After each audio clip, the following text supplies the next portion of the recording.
Hello, welcome to Stories for Wonderful Children, the podcast where I share the recordings of the improvised bedtime stories I've told my children. I'm Dan Wendelin, your host and storyteller. I'd like to take a moment to thank listeners Mom Slice 1 and The Kids Side for leaving reviews of the show on Apple Podcasts. Today's story was told in July of 2008, just after we'd returned from a busy day of seeing the Glasgow Science Centre. And so for our story, Winella visited some museums too. I hope you enjoy. Winella was a little worried. She had already been in Scotland for 3 days, and she still had not found anything that she thought would make a good picture, to make a good suggestion for Flibbertygibit, for his new crown and his new throne. She knew that her mommy and daddy were planning on taking her to visit at least one castle, but she was a little worried that if she did find something there, she wouldn't have anything at all to bring back to Flibbertygibit as an idea. So, when her parents offered to take her to the chair museum, she jumped at the opportunity. Apparently they had chairs from all different periods of time that all sorts of different people had used. They had footstools that shoeshine people had used. They had ordinary chairs that ordinary people had used. They had all sorts of different thrones. And so Rebecca... Thrones, yep, exactly. And so that's why Winella thought that that would be a good place to look for ideas for Flibbertygibit. When they got there, they found out that the Chair Museum and the Science Museum were right next to each other, and that you could buy a ticket for both of them together, and that the second one only cost half as much as it would otherwise.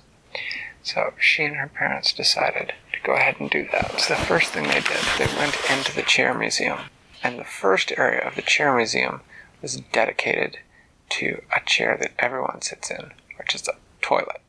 They had all sorts of different toilets. Apparently, and Winella had never known this, the flush toilet was invented in England, and they had a picture of one of the first ones. Toilets used to have a big tank way up near the ceiling, and you had to pull on a little chain to let the water out into the lower tank in order to flush. And they had toilets in all sorts of different colors. They had toilets with heated seats. They had toilets with seats that lit up when you sat down on them. They had toilets that had little spray things called bidets, that after you were done, instead of using toilet paper, you pressed a little button and the spray thing sprayed your butt off for you. What? Yeah, those really exist. They're called bidets. Actually, Grandma and Grandma have one, but they never use it. Where?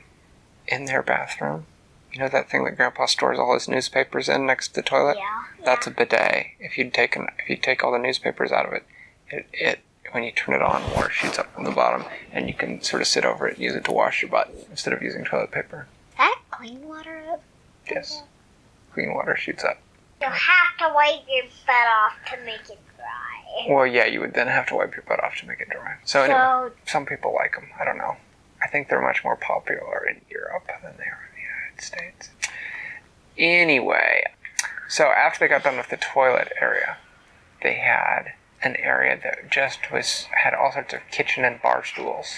And then they got to an area that had ordinary dining room table chairs. And then they came to what would be Winella's favorite area, which was the area with the recliners.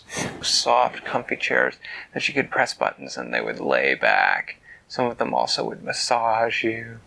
And Winella looked at them for a few minutes and decided that maybe Flibbertygibit would be interested in putting some reclining features onto his throne, his new throne. So she took pictures of a bunch of different recliners. And then they went into the throne. And then they went into the throne room, and there were a bunch of different thrones, all sorts of different colors, made out of all sorts of different precious stones. There was a granite throne. What's a granite? Granite is a very hard gray stone. There was a pink velvet throne. Oh, that sounds pretty. There was a marble throne. There was a throne made out of gold. Huh? It was a throne made out of old tires. Huh? Old tires? Winella was very surprised about that one, so she went over and read the story that the museum put next to it. It said that this throne had belonged to the Trash King, who had ruled all the garbage dumps in England during the 1800s. Does that guy really exist? No, that's completely made up. And that Good. It's weird. And the Trash King had built this particular throne during a period of time when he had been traveling from trash heap to trash heap looking for a trash queen. And the throne, if you looked at it carefully, the tires on the bottom were actually attached to axles. And so he would sit in his trash throne, and his garbage goblin minions would get hooked up to the throne, and they would pull him from place to place. And that eventually he had married a trash fairy, and that she had helped him learn how to take care of trash even better. And they'd had many children and lived long and happily. Winella thought that was a fascinating story, but she didn't think that Flibbertygibit would be interested in having a throne made out of old tires. So she took pictures of the thrones that she thought would be interesting, and then they went over to the Science Museum. And they didn't have very long, because soon it was going to be time to go meet some of their old family friends in town for dinner, and so they only had time to do a couple things.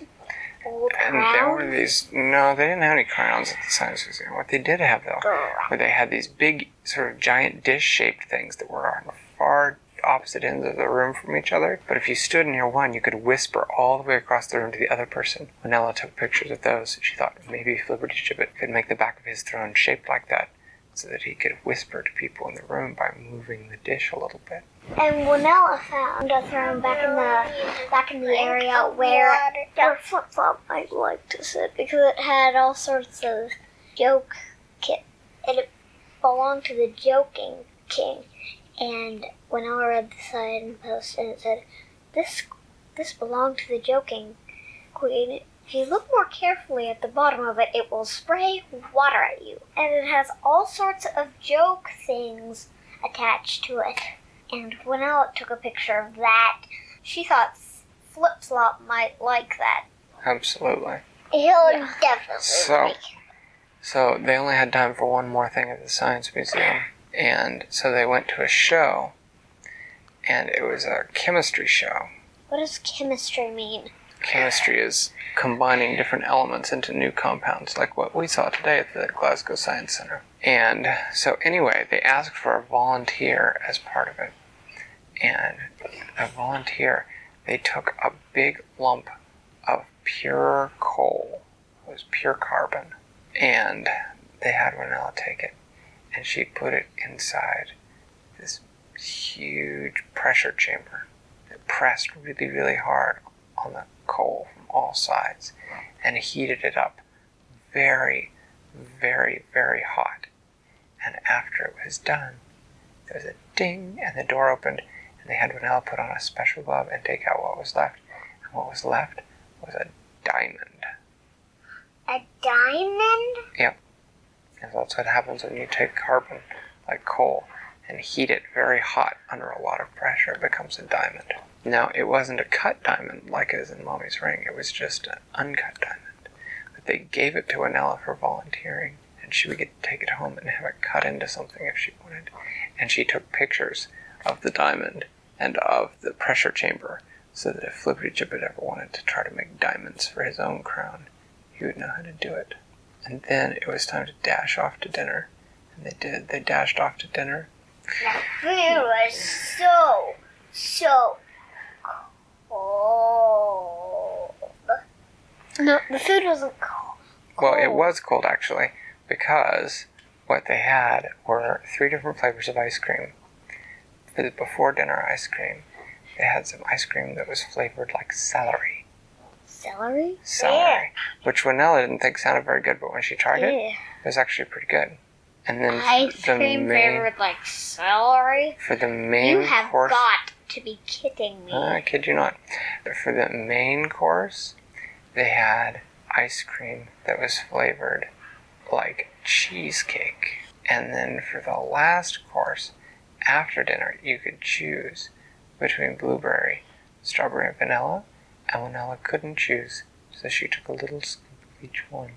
And then, because it was very late, they went back home and went to sleep, as they had to get up bright and early for another big day. Thanks for listening to Stories for Wonderful Children. I created today's story, but questions and witty commentary were supplied by my children. The music was created by Brandon Thompson.